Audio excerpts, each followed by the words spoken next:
the flickering candle a fragile guide through the encroaching gloom. The trio moves cautiously among the twisted, gnarled trees, shadows curling and stretching in unnatural ways around them. Each step forward heightens the tension as the forest seems to close in, alive with unseen eyes. A sudden, chilling whisper brushes past their ears, causing Nora to tremble violently, her grip tightening on the wooden box. The sound seems to mock their resolve, a reminder of the malevolent force trailing them. Marcus swiftly draws a small blade from beneath his coat and signals for absolute silence.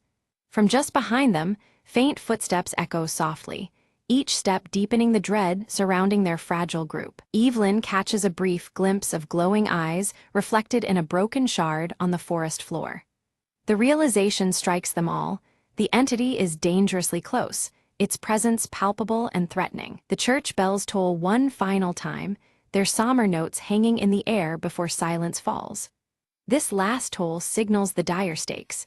Failure means being consumed by the hollow, lost forever in its merciless grasp. Ghostly cries carry through the night, believed to be the trapped souls lured by the entity's sinister siren call.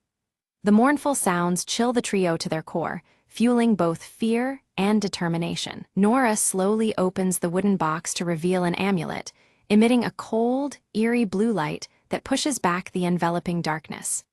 The faint glow offers a fragile beacon of hope amidst the encroaching shadows. Marcus begins to recite the ritual from the journal, his voice trembling as an unpredictable wind howls through the trees. His words falter, challenged by the rising power of the forest and the entity's presence. Without warning, Evelyn's candle flickers violently before extinguishing completely, plunging them into near-total darkness. Only the amulet's chilling light remains, a solitary shield against the surrounding void. Shadows gather and twist until they form a humanoid silhouette with shifting, haunting features and faintly glowing eyes. The entity has revealed itself, its looming form both terrifying and mesmerizing. The hollow voice of the entity echoes around them, tempting the trio to abandon their quest and flee the cursed village.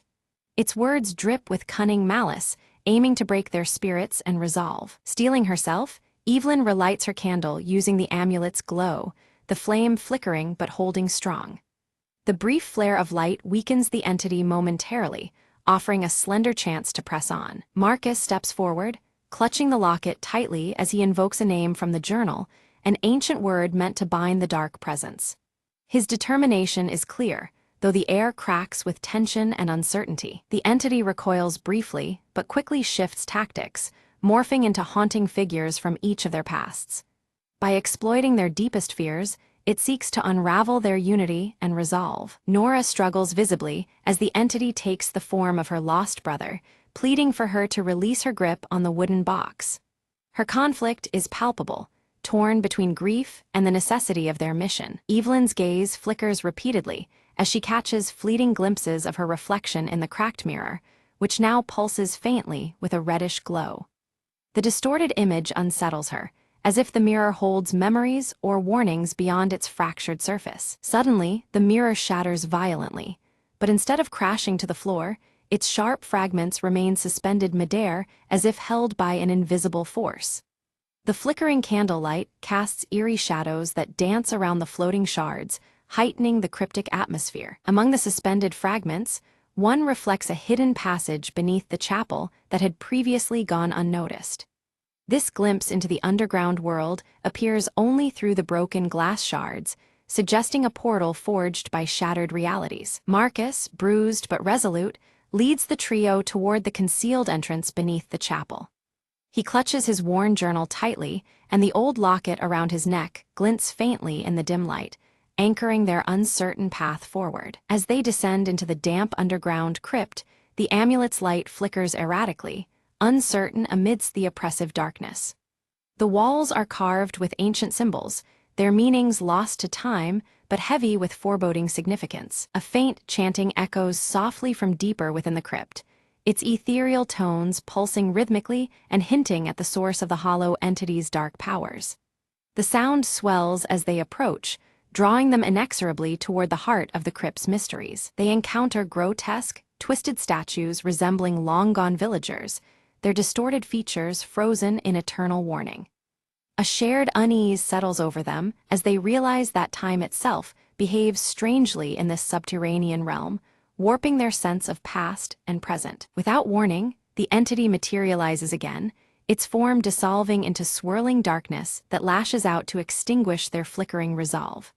Shadows ripple as it attacks, threatening to swallow their courage along with the faint candlelight. Nora, clutching her wooden box tightly, steps forward and releases a sudden burst of blue light that momentarily drives the entity back. Her steadfast grip on the box brings a fragile but vital reprieve, turning the tide against the encroaching darkness. Evelyn, drawing strength from Nora's light, recites phrases from the journal with steady, determined voice. She lights candles embedded in the crypt walls, arranging them carefully to form a protective circle that gleams against encroaching shadows.